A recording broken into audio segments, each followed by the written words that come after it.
My name is Olivia Harrington, and I'm 46 years old. My husband Nathan is the same age. He grew up with a silver spoon as his father is the president of a bank. Nathan's father, Maxwell Harrington, the president of Harrington Bank, is well known for being incredibly strict and harsh. Our marriage wasn't bad until recently. We used to go shopping together and had similar tastes, so we weren't one of those couples who constantly clashed. But then one day, just a week after my first successful watercolor exhibition at a small local gallery, Nathan's text message flashed on my phone. I have a love child with my mistress, so I'm going to marry her. Actually, I never officially married you, so no need to split the assets. Now it's time for you to leave. My hands trembled as I read the message, but seeing Nathan walk in so full of confidence, I burst out laughing. I couldn't stop myself. I was laughing so hard I held my stomach. Nathan, who had been taken aback by my reaction, started getting angry. What's so funny? What's got you laughing like that? I pulled up my banking app, showing him the screen. Well, okay then. If that's how it is, I'll go ahead and close the $500 million account in your bank, I said. Closing the account? $500 million? You're not even the daughter of a CEO. What are you saying? I guess all those paint fumes from your little hobby finally made you lose your mind. As Nathan continued ranting, I, still laughing with tears in my eyes, explained, it's my great Uncle Walter's company, Jenkins Imports, that has $500 million deposited in Harrington Bank. Maxwell should be well aware of that. That's why someone like me, not a CEO's daughter but an art school graduate, was able to marry the bank president's son. You may think we didn't file our marriage certificate, but we definitely did. So no need to worry about that. What? What the hell are you talking about? Jenkins Imports. That's one of the long-established companies around, and you're claiming to be connected to them? Don't make me laugh. We were never on the same level, even from birth. You and I don't belong together. You've seriously lost your mind. And like I said, we're not even legally married. After I signed the marriage papers, I threw them away secretly after saying I'd filed them. You really thought that for the last 10 years? Ridiculous, Nathan said. Do you really think someone as serious as Maxwell would overlook that? At first, I was shocked when I realized the marriage papers hadn't been submitted. But do you remember we filled out 2 copies of the papers, and Maxwell kept one as a keepsake? Don't you remember that? Seriously, you don't remember filling out 2 copies and how happy Maxwell was. Finally, his troublesome son was getting married. I spoke with Maxwell and submitted his copy. So yes, legally married. You didn't even know that. Who's the one who's really lost it here? Have you even noticed that all the mail addressed to me has had the last name Harrington on it? Let's see what happens if a member of the Jenkins family were to get divorced. Obviously, the account would be closed. Do you think you can tell Maxwell about that? Jenkins Imports is a top-tier client. They're not like any random company. It's a long-established firm. If they close their account and business slows down, it would be a huge blow to Harrington Bank. Its reputation could take a nosedive, I said. There's no way this is true. We're talking about Harrington Bank. Do you know how long it's been around? It's a major bank. Everything you're saying is a complete lie. Sure, Jenkins Imports is an old company, but Walter is your great uncle? That's obviously a lie. Someone like you, with your mediocre paintings and community art shows, couldn't have come from such a prestigious family. I only married you out of pity. I thought you wouldn't find someone to marry, so I married you. But you betrayed me, and I'm done with you. You can't even handle household chores. You have no savings, and all you do is paint those ridiculous watercolors. Aren't you embarrassed? The woman I'm seeing now is the one who truly deserves to be the wife of the bank president's son. She's nothing like you, a wife who only cares about money and her pathetic art career, he said. You've known about my passion for painting since before we got married, haven't you? And we don't have a housekeeper because I do everything myself. I can clean, I can cook, I can do laundry. I've been doing it all while going through years of fertility treatments that you never bothered to support me through. Then who's been making your lunches? Are you seriously going to tell me your mistress was sneaking in while I wasn't home to iron them? Of course not. I did all of that, and you think that excuse is going to fly? I replied. Do you really think Maxwell will bend to your will?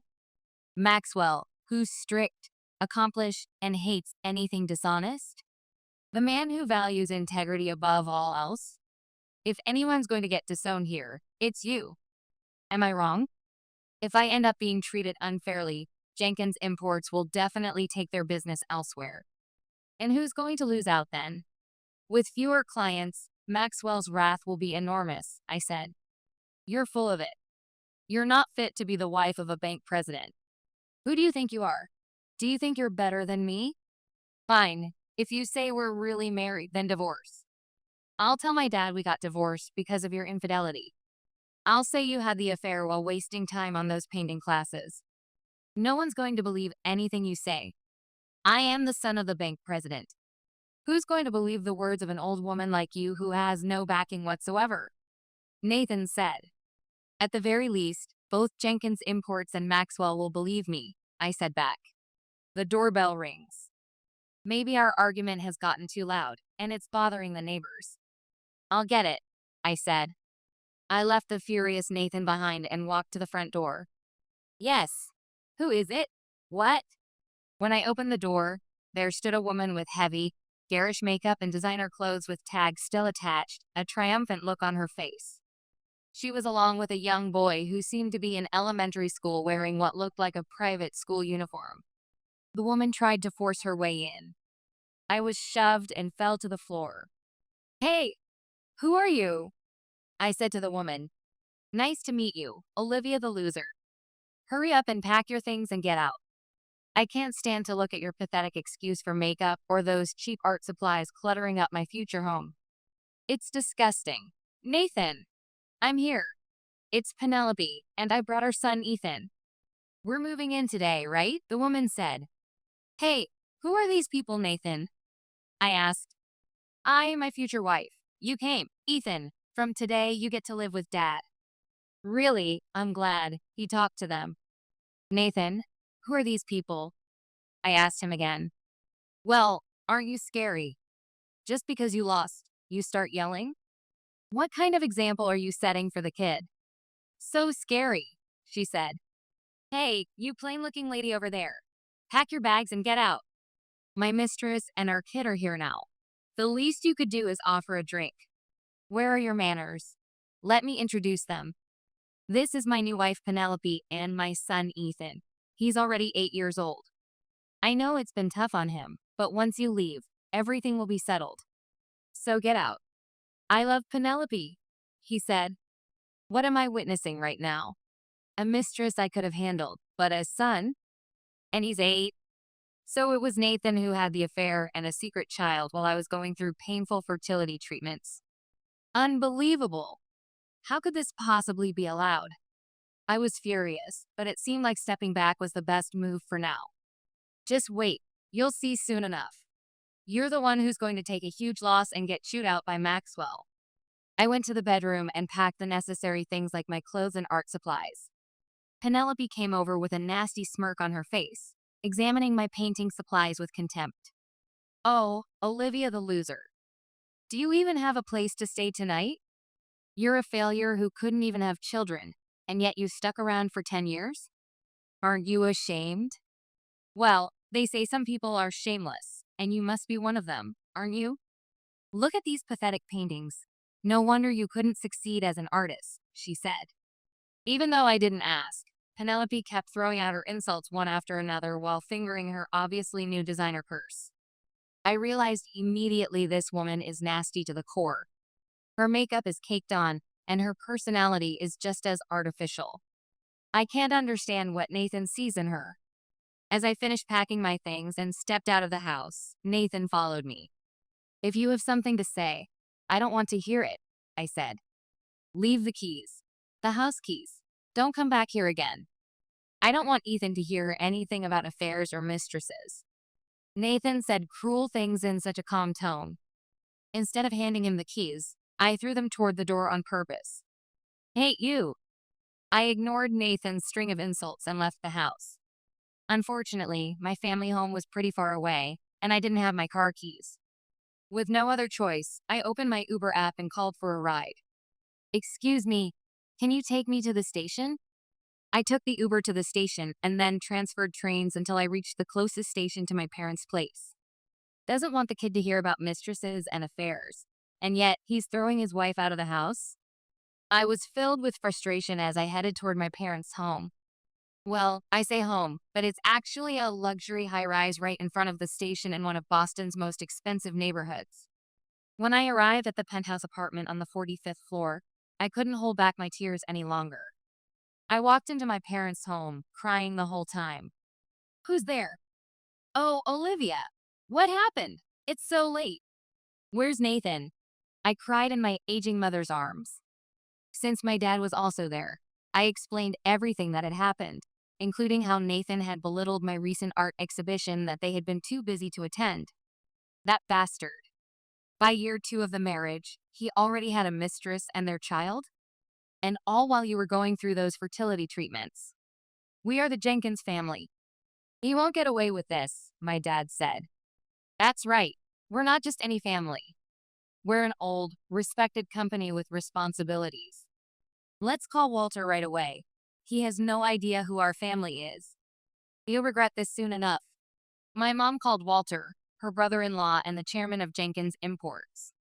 Her cousin is now the company president. My dad, who married into the family, assists with the business. Afterward, Walter, my parents, and I gathered at the penthouse and discussed everything that had happened over cups of tea that did little to calm our nerves. So they kicked me out of the house. His mistress and their child showed up, and they were all happy together, I explained, my voice breaking as I showed them photos on my phone of my paintings that Penelope had damaged during the confrontation. As I vented my frustrations, my family became even more furious than I was. Walter then pulled out his phone and called Nathan's father, Maxwell. He angrily demanded a meeting to discuss the matter, his voice booming through the speakerphone. The job of a bank president is far from leisurely, especially with today's financial markets. I heard he was extremely busy, but even so, Maxwell made time for the meeting within the hour. So even though my parents weren't present, the meeting began with just me, Walter, Maxwell, and Nathan at Walter's downtown office. Maxwell glared at Nathan with an intensity that seemed to drop the temperature in the room by several degrees. "What's this all about?" "A mistress and a secret child with Olivia still in the picture," Maxwell said to Nathan. "Well, that's Maxwell, I'm sorry, but I've decided to move Jenkins Imports accounts to another bank. When can we start the paperwork?" Walter said coldly, already tapping on his tablet to pull up online banking details. "Please wait. There must be some mistake. Nathan may be foolish, but he's not that reckless," Maxwell pleaded, his normally commanding voice now tinged with desperation. "No, my niece's daughter has been insulted. Harrington Bank can no longer be trusted, especially since Olivia, your son's wife, has been working hard on her art career and maintaining your family home, while Nathan here has been playing around with a mistress and a secret child. If this gets out in the financial papers or social media, it'll be a massive scandal," Walter said. "Please wait." Walter remained firm on moving the accounts, while Maxwell desperately tried to prevent it, his eyes constantly darting to the banking app still open on Walter's tablet. The conversation was going nowhere fast. Then Nathan spoke up, straightening his designer tie with a practiced gesture. "Yes, it's all Olivia's delusions. She's been bad-mouthing me endlessly, and then she just left the house on her own. She's just upset that her little art show wasn't the success she hoped for." I was stunned when I heard him. Even at this point, he was still trying to make excuses and belittle my achievement. "Everyone, there's something I'd like you to hear." With that, I took out my phone. Nathan's face turned pale. I opened my recording app and pressed play, and Nathan's shouting filled the room through the crystal clear speakers. "Everything you say is a complete lie. Sure, Jenkins Imports is an old company, but Walter is your great-uncle? That's obviously a lie." The recording captured all the insults from that day with perfect clarity. "Penelope is not like a gold-digging wife like you, wasting time on watercolors no one will ever buy," Nathan's voice continued to fill the room. "Wait, so you're saying Olivia's just after money, Nathan?" Maxwell's voice was dangerously quiet. "No, that's not it. This is fabricated. She edited this recording, Nathan stammered, loosening his collar. There's one more recording I'd like you to hear calmly, I said, scrolling through my phone. I played another audio file from my phone. Hey, you're seriously pissing me off. Don't ever come back here. You're disgusting and the worst. You're completely useless. Thanks for everything, but you don't have a home to come back to. Go ahead and become homeless and live at the bottom of society with your worthless paintings. This was the tirade I had endured when I left the house. I had recorded it just in case, my trembling finger hitting the button on my phone's recording app as I packed. When the recording ended, the room fell silent. Nathan's face, which had been pale, was now completely white, all trace of his earlier confidence erased. Walter, let's change banks. Can we really trust a bank that employs people like him? I asked, my voice steadier than I felt. No, we can't. Even if we could before, that's no longer possible. Maxwell, when can we come by to start the process of switching banks? It's unfortunate, but there are several banks eager to work with us. After all that's happened, we can't just let this slide, can we? It's unacceptable for Olivia, who's like a daughter to me, to be insulted and treated this way. Her art exhibition last week was remarkable. By the way, something your son couldn't be bothered to attend, Walter said. Well, that's it. Maxwell, who had always carried himself confidently, looked more shaken than I'd ever seen him, his eyes fixed on Walter's tablet showing the $500 million account. Just then, the doorbell rang. My mom, who was stationed at the reception desk, could be heard, but from the sound of it, someone was barging in, completely ignoring her protests. Nathan, I'm here. Let's sign the marriage papers. It was Penelope, clueless about the situation, walking right in with her designer handbag swinging wildly. What's going on here? The atmosphere feels heavy. Nathan, you promised you'd sign the marriage papers today, remember? She said. How did you find this place? I never told you where I was, Nathan said to her. I secretly installed a GPS tracking app on your phone, she announced proudly, waving her latest iPhone. So, are we going to sign the papers today or what? Stop being so shy. Even Ethan is excited for this. I already posted on Instagram that we're getting married next month. Good job, Penelope. Nathan's got nowhere to hide now, I whispered, unable to keep the satisfaction from my voice. I couldn't help but silently cheer her on. Nathan, who had been denying the existence of a mistress, was now cornered. I exchanged a nod with Walter, who was already pulling up another banking app. Walter, let's go ahead and switch banks, I said. I called for the security staff and had Penelope escorted out, her high heels scraping against the marble floor. What? I'm the one who deserves to be with Nathan. I'm way better than a failed artist like you, right, Nathan? Tell them about our plans for the beach house in the Hamptons. Penelope was yelling as she was forcibly removed from the office. The meeting room fell silent. No one said a word. Then Walter spoke up, closing his tablet case with a decisive snap. I looked into that Penelope. Turns out she comes from a struggling family and works at that luxury boutique on Newbury Street. So who's the real gold digger here? Our family may not have made it to the level of a conglomerate, but we've got a decent income, he explained.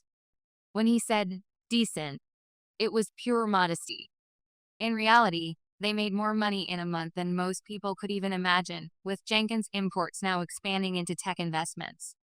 Well, instead of rushing into a divorce, why don't we give Maxwell a chance to handle this? We're so busy that we don't even have the bandwidth to switch banks right now. If Maxwell can sort things out, we'll forget about changing banks, Walter offered, his expression calculating but fair. Thank you. Please let me speak with Nathan and Olivia. I appreciate your patience, Maxwell said, relief flooding his face as he closed his own banking app. Though I was filled with anxiety, it was decided that I would return home for the time being. Despite Walter's concerns, I didn't expect Maxwell to resort to violence given his strict nature. If anything happens, contact me immediately, Walter said, giving my shoulder a reassuring squeeze. Yes, thank you, I replied, gripping my phone like a lifeline. We entered Maxwell's luxury car and drove through Boston in heavy silence. The atmosphere was suffocating with Maxwell's anger and Nathan's visible anxiety. "You idiot." Maxwell finally erupted, his voice filling the confined space. His attack came not with physical force, but with precisely targeted words. "What love for Olivia? You had a mistress and secret child while she endured fertility treatments you never supported? You're despicable. Your selfishness nearly cost us everything." Maxwell methodically dismantled Nathan's character, his words cutting deeper than any physical blow. I watched Nathan physically shrink with each accusation and felt an unexpected twinge of sympathy despite being the wronged party. "Your marriage was arranged because you were well matched. I knew you were irresponsible, but never this contemptible. You've mocked her art when her paintings are beginning to gain recognition. I'm removing you as future president of Harrington Bank." "No, you can't," Nathan gasped, panic distorting his features. I was equally shocked. Nathan's entire identity was built around his future position. "I've trained my whole life for this. What else could I possibly do?" He pleaded desperately. "After everything you've done," Maxwell's voice dropped to a deadly whisper, "Adrian will be your replacement. You're no longer my son. On paper, yes, but in my heart, no." These final words landed with devastating impact. Throughout this verbal execution, Maxwell maintained perfect composure while Nathan completely crumbled before us. Later, I stayed at the Harrington household, but Nathan was evicted. He bombarded me with texts begging for money, but I had the staff block his number. After finalizing our divorce, I remarried his cousin Adrian, who turned out to be everything Nathan wasn't. Maxwell calculated that sending me back to my family would damage Bank Jenkins' relations, so I remained in the Harrington sphere. Adrian proved to be genuinely supportive of my artistic pursuits, even converting an entire wing into a proper studio filled with natural light. 3 months post-divorce, persistent fatigue drove me to my doctor. "You're pregnant. You're about 8 weeks along," she announced, turning the ultrasound screen toward me. My heart nearly stopped. The timing meant this child was undoubtedly Nathan's, conceived during our final turbulent weeks together. After lengthy discussions, Adrian and I decided honesty was our only option. When we told Maxwell, his reaction surprised us both. "What wonderful news. A legitimate heir. The future president of Harrington Bank," he exclaimed, his stern face transformed by genuine joy. Maxwell immediately began ordering custom baby furniture, delivered weekly to our doorstep. Genetic testing confirmed a boy, which delighted Maxwell but created an unexpected pressure on me. This child, not yet born, already carried the weight of dynastic expectations. Meanwhile, Jenkins Imports flourished under Walter's leadership, expanding into international tech investments. Our financial ties with Harrington Bank strengthened, and Maxwell's attitude toward me warmed considerably, often sharing privileged investment insights during family dinners. One evening, a news alert appeared on my phone about Nathan. "What? Why?" I gasped, showing Adrian the screen. Nathan had been arrested for fraud after misrepresenting himself as the bank's future president on LinkedIn to secure large loans. Maxwell's connections managed to keep the scandal from major financial outlets, though it circulated widely on social media. Despite these complications, my pregnancy proceeded happily. Adrian was remarkably supportive, even designing a specialized easel to accommodate my growing belly so I could continue painting. His daily ritual of feeling the baby kick became our special moment of connection. At 8 months pregnant, an unexpected disturbance erupted at our front door. The household staff, hired by Maxwell to help during my pregnancy, called out in alarm. With Adrian at work, I cautiously made my way to the entrance. There stood Penelope, nearly unrecognizable from her former polished self. Her designer clothes were replaced with worn garments, her manicure chipped, her hair unstyled with dark roots showing. "I'm living in poverty while you're thriving. I'll sue you for everything," she screamed, gesturing wildly. "You were just a mistress," I replied calmly, one hand protectively covering my belly. "My family owns Jenkins Imports. Who's the real gold digger here? How's life without access to Nathan's credit cards?" The staff tried suppressing their smirks as Penelope's carefully constructed facade completely crumbled. I was supposed to have a luxurious life. Designer everything. You ruined it all. You owe me monthly payments. You approached Nathan purely for his money, installed tracking apps on his phone, and now you think you deserve compensation? A boutique clerk doesn't marry into banking royalty without calculating the benefits, I responded, maintaining my composure despite her escalating rage. I'll kill that baby you're carrying. I'll cut it out myself. Your pretentious paintings are worthless without your family name. She suddenly lunged toward me, her face contorted with hatred. The security guard Maxwell had insisted on hiring quickly restrained her as staff called police. I didn't do anything wrong. What about Ethan? He needs his PlayStation and private school. He can't live like normal children. She shrieked as officers led her away. Poor Ethan, only 8 years old and abandoned by circumstance, was taken into protective services when none of Penelope's family would accept responsibility. Watching the police car disappear down our winding driveway, I felt genuine sadness for the innocent child caught in his parents' catastrophic choices. My hand instinctively caressed my own unborn child, silently promising better for him. Later, I went to the trial for Nathan and Penelope. Neither of them received any sympathy from the court, and both were sentenced to prison. The courtroom was packed with financial reporters and curious onlookers who had followed the scandal on social media. I've done nothing wrong. I really am the next president of the bank. I didn't deceive anyone. I was planning to pay back the money I borrowed. Nathan said this as he was escorted out of the courtroom by security officers. The evidence had been overwhelming. Nathan had pretended to be the next president of Harrington Bank on social media and official-looking documents, then swindled $5 million from his friends and acquaintances using that false credential. Of course, he couldn't repay it when his lifestyle with Penelope rapidly consumed the funds. And after being sued by those he defrauded, he was sentenced to prison. As for Penelope, it turned out she had also committed theft without realizing the severity of it. Shoplifting is still shoplifting, but her crime was particularly brazen. She had stolen jewelry from the very boutique where she worked. She was caught by the security cameras while trying to swap the real jewels with convincing fakes she had ordered online. I watched from the gallery, astonished at how someone could be so foolish. I'm more shocked that Penelope couldn't even tell the difference between a life of luxury and a life of crime, between earning status and stealing it. In the end, Penelope too was escorted out screaming, her voice echoing through the marble hallways. The jewels are mine. They're all mine. Why am I getting a prison sentence for just this? What about Ethan? I just wanted a normal life. I just wanted what she has. Her delusional rant left me feeling exhausted, one hand instinctively protecting my baby bump. What awful people. I'm ashamed to have been associated with them even for a moment.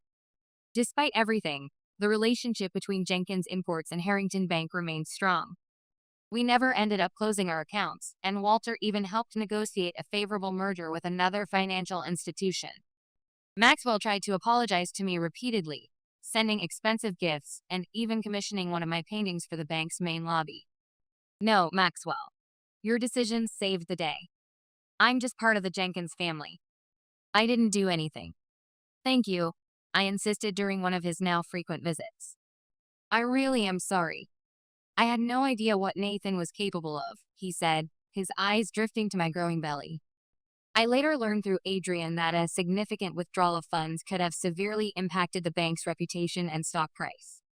Lower deposits also mean fewer business transactions, which would have been a major setback in today's competitive financial market. Thinking back to how desperate Maxwell had been in that meeting room, I now realize just how much pressure he must have been under at the time, trying to preserve both his family legacy and the institution he had dedicated his life to. With both Nathan and Penelope in prison, I gave birth to a healthy son on a crisp autumn morning. Maxwell was overjoyed, arriving at the hospital with an armful of designer baby clothes and a trust fund document already prepared. Adrian successfully became the president of Harrington Bank after his accelerated training, and the bank's operations are going smoothly under his thoughtful leadership. My painting career has also blossomed, with my New Life series featuring abstract interpretations of pregnancy and motherhood selling well at galleries across Boston. Eventually, I'd like to have another child with Adrian. I want to give our son a little brother or sister who would truly be ours together. I know it will take some time given my previous fertility struggles. Right now, just taking care of this baby and maintaining my art practice keeps me incredibly busy. But I still want to give him a sibling someday. Now that Maxwell has retired from being the bank president, he comes to visit almost every day, bringing educational toys and books for my baby. Maxwell, you're giving him too many toys. I laugh as he arrives with yet another package. Well, just think of it as a phase.